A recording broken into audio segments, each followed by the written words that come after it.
Hello and welcome to Loser Semis. I thought this was I Squid Junction. am this is Squid Junction Loser Semis. We're in Loser Semis. That's the Yeah, round we're in. yeah, there we go. And we got Pure Divinity versus Yaya on Splat Zone's Piranha Pit.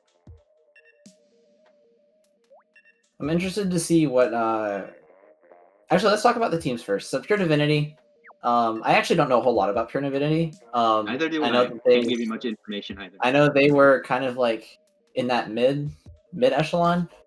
And they've been doing sometimes like from what I've seen they've done really well, but also kind of not so well sometimes. So we'll see how they're obviously doing pretty well tonight. So we'll see how they take on the other team is Yaya, and Yaya. I'm familiar with a lot of these players, um, so we'll see how they're how this goes down. I expect to see some sort of splatling out of Zarya, and yeah, that's pretty much about what I expected.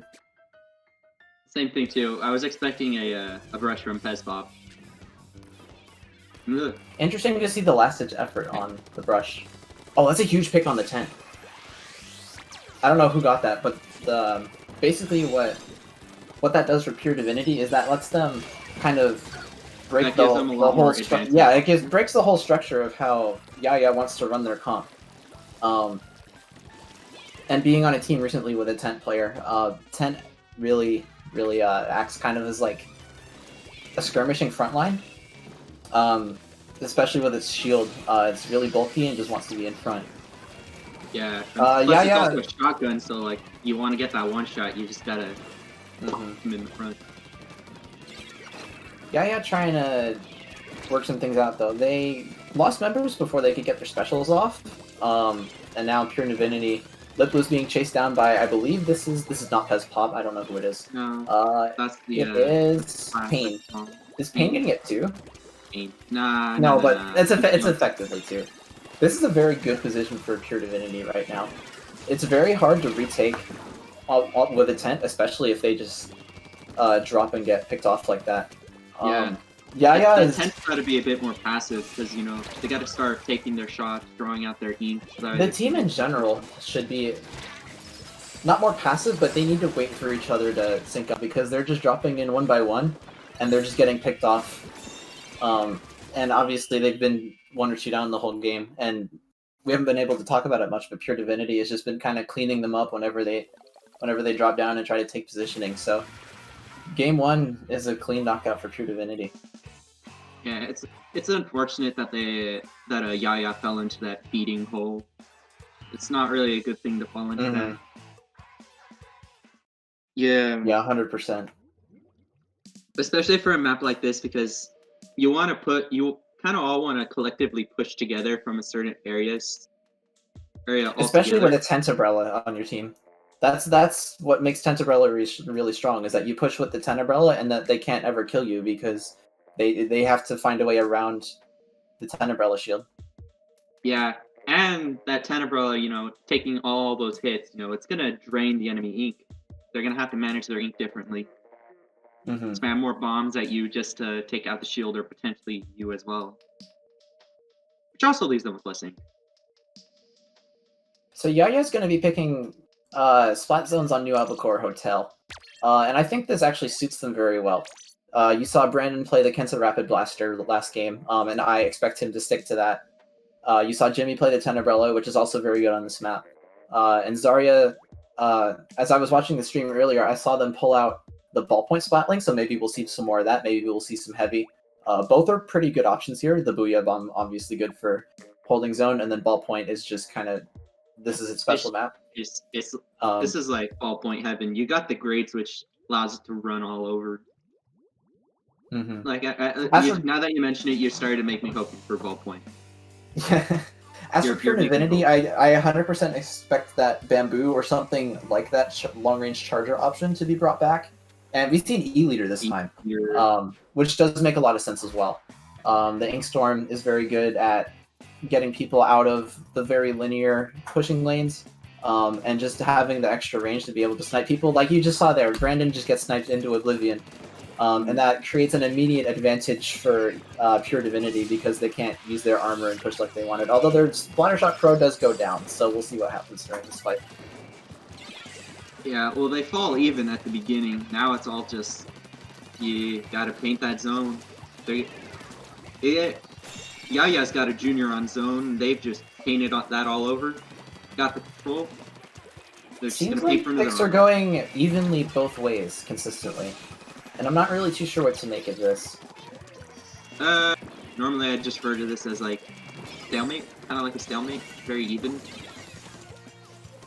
I would probably consider it more of a stalemate if one team didn't have control of the zone. That's kind of like a true stalemate, but I get what you're saying. Where like it's just kind of an awkward position for both teams. Yeah. Pure Divinity trying to push up though, they're getting caught out. Yeah, the Yaya pops the armor, and they'll be pushing the remaining members of Pure Divinity back. And one of the important things I want to emphasize there is that their tent goes down, but they would have had both Baller and they have Inkstorm now to be able to help defend against this push, and their E-Leader is the Pure Divinity E-Leader has already been taken out. And expending the Booyah Bomb this early means they don't have both the Inkstorm and the Booyah Bomb to be able to help them push back in. So we'll see how they manage to do that. Expending those specials. That's a big pick. That is a pick. Expending those specials early made it much difficult for them to retake zone, but they're still gonna have to fight for that zone, especially with that 20 now. They get it back now. Either's got to be careful with this tent, which just seems to be wrong. Right, and I like that. Yeah, I like that zone cap. Because while obviously the hold didn't last, but now you've got a lot of breathing room. You see the penalty now at 40 ticking down for Yaya, which is now probably going to get. Oh, I might eat my words here. They pop the ink armor. No, Yaya's going to maintain control. But even still, with members going down, they still have a little bit of time to regroup, build their specials, and push the zone before Yaya starts to get objective progress again. So we'll see how, or if Pure Divinity is able to regroup quickly. The ballpoint's already down, so it could happen. Yeah, losing an anchor, it can definitely anchor your team down in a way. You know, you fall down one, you lose a lot of effective range and pressure. We see all four specials coming out, and they do manage to retake the zone. Now, they pick the tent, which is really, really a big pick. Ooh, the rapid comes in. This could be bad. Yeah, this could be bad for Pure Divinity. Yeah, that was a very good pick on par of the rapid throw. Rapid. Yeah, now he's just gonna chase his E-Leader a little bit. Doing a good job being a K-Rapid. You know, harassing the enemy charger.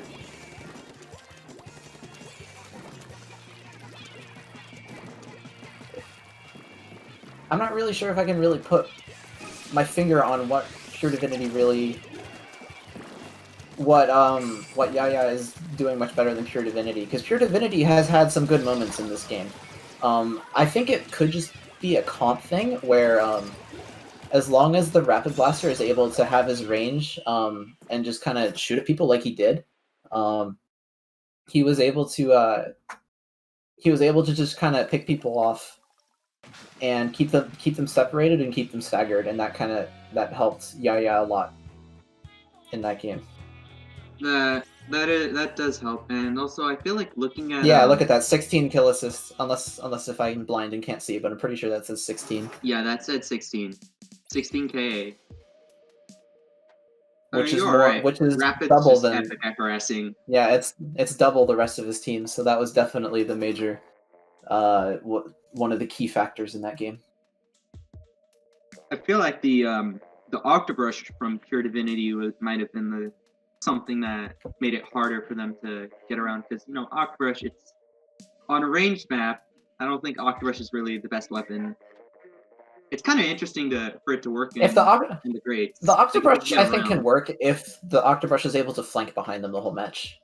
Because I'm pretty sure that's what Inkbrush players do. when that map gets chosen is they just use their speed to run around and get behind them and try to be a distraction in the back line. Yeah, but I didn't really see that much from the Octobrush. But hey, it's kind Yeah, of maybe picked that playstyle change. more zones. Yeah, Splat Zone's Reef. Seems a lot of people like playing zones, and I wonder why.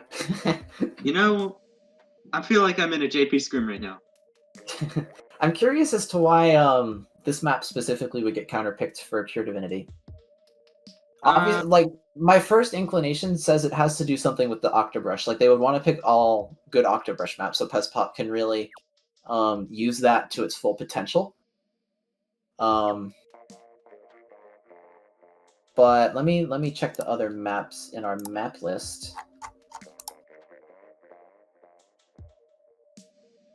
This actually is probably one of the better Octobrush maps in the zones pool. I feel like I kind of agree because there are quite a bit of ledges that an Octobrush can just shark at, just take out someone who some unfortunate soul who just walks near it. Especially if Pezpop can get up, can start camping in the enemy car, just kind of just be up in their stairs in their car and just kind of brushy into the spawn almost. Or maybe just go like wham wham wham with the hammer. No? I think he would save hammer for when people dropped. Fair enough. We'll see. I'm also curious to see what Yaya is going to pull out here, because I'm thinking they might change their comp a little bit. Yeah, JB swaps to the Sorella. Okay. How come it's not a Sorella Splatbrella? It is a Sorella Splatbrella. Yeah, but it's just not Sorella. Well, anyways, look at that early armor. What do you expect? It's Junior. Yaya taking early control of this bridge here, which I like a lot. Bridge, on this map especially, or the top mid, is a very important high ground to control because it gives you access to all the relevant parts of the map. All the relevant parts of the map in terms of the objective. Just by standing on top mid, you can fire onto both teams' tree, you can fire onto both teams' main. And as you can see, like just because they have the heavy situated up on the top mid, and now they have the rapid over here too, helping with the bamboozler, they're able to push Pure Divinity into that kind of little corner and kind of squeeze them out. And now we have that position again, like the first game where they've just been staggered. And it's going to be difficult for them to come back in, especially if they're not able to remove the heavy from the top mid. Yeah, you know what you're saying about that bridge? That's like the choke point. I'd probably say that's the biggest choke point in this map. Like that's the point that you want to have the most control of because it will give you a lot of advantage. Yeah, 100%. And like you were saying, it can watch over a lot of area because it's straight up in the middle of the map. And it looks like that's a nice pick under the splatter shot. Divinity is able to get control of the zones now and be up by 1. No, now it's just all on like, can you maintain control? Also get back your the bridge. And just like what we saw with the heavy, now the bamboozler's in that same position, or he wants to be in that same position. The Octobrush goes down early though, and Rapid is very good at dealing with armor, so this armor might not help a whole lot. You see the bamboozler already getting backed out all the way to their own car, their own stairs. He gets to pick up on the Rapid though, but and they were able to back them up so far that now Yaya... Oh, they backed off the bridge. Okay. That makes sense considering they were 2 down for a brief second, and now they have Pezpop sharking on the top. Let's see. Hopefully Pezpop can make something happen here. Probably. He knows where a bunch of them are, looking for the shark. Except that armor might have ruined it. They need to make something happen soon though, because they need to maintain control of the zone, and unless they push more aggressively, maybe they were waiting for specials. Although I think I saw them use armor already, so I'm not entirely sure if that was just a mistiming. But that series of events has okay, yeah, this should be the of control in general. Yeah, look at the NZAP is positioned on the far left on the street, and the Rapid has pretty much free reign of Pure Divinity's main area. And looks like Pure Divinity starting to try to attempt to get in. that they all fall even. The one-man trade. The one-man Or they trade. get the. Okay, this is a short window of opportunity for them if they're able to capitalize on it. Although their NZAP does go down. And now it just And now seems all like the- they're just in a Yeah, and all the slugfest specials are position. coming out for Yaya.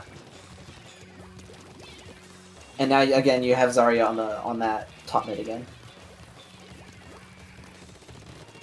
Yeah, and then throwing point sensors. I know point sensors kind of, not. I wouldn't say it's the best sub weapon, but it's definitely such a nice sub weapon because it gives you the precise location of a specific player more often. But then again, Splash politics Dramatic goes down. Yeah. Yeah, this is what I was talking about earlier. Now that Zarya is able to sit on the top on the top of the bridge, look at how much area control Yaya currently has. They have the tree. They're gonna try to break into this tree with the Ultra Stamp and the Ink Armor, and they might get the zone cap off of it, but I don't know if it'll last for long. Oh, they get 2 picks, so maybe it will. Got 2. And that's good for them because now they gotta take control of that, and hopefully they can drag it on. But that was still a pretty ballsy play, I think. And even then, they're not able to take away all the control Yaya had on their own spawn, so the zone just slips right back over. Yeah, they kind of just like they had it, and then they just weren't able to hold it for long enough. But there's still 15 seconds on the timer. I mean, they can Another Ultra get it back. Stamp. Another Ultra Stamp. Oh, they shred the hit. baller. That's huge. They just need to get control to drag this on into overtime. I think Can Yaya's they get it? gonna approach specials too quickly, though. They're almost to a Booyah Bomb. They're almost to an Ink Armor. Yeah. And unfortunately, no. Even if that fight went on longer, I still think that would have ended up in Yaya's favor as long as they held off for their specials to come online. Yeah. And is that the set? Yeah, this is best of 3 still. Huh. Although I think the next set is best of 5. Yes, it is. Losers Finals is best of 5. So Yaya moving on to Losers Finals. Pure Divinity putting up a good fight, but their tournament run will be stopped here. Can't be mad about 4th place though. Yeah, 4th ain't that bad. 4th out of 17 teams we have playing tonight. So that, yeah, still a very, very good run for Pure Divinity. They played very well. And we wish to see them. We wish to see them in this position. Obviously, of course, on the winner's side, we wish all our teams success and the best. But we wish to see them making a run for the tournament win sometime in the future. Mm-hmm. Yeah, you keep trying for that W. Yes, indeed. And I think with that, we'll cut to a quick break, and we'll be right back for Losers Finals. Yeah.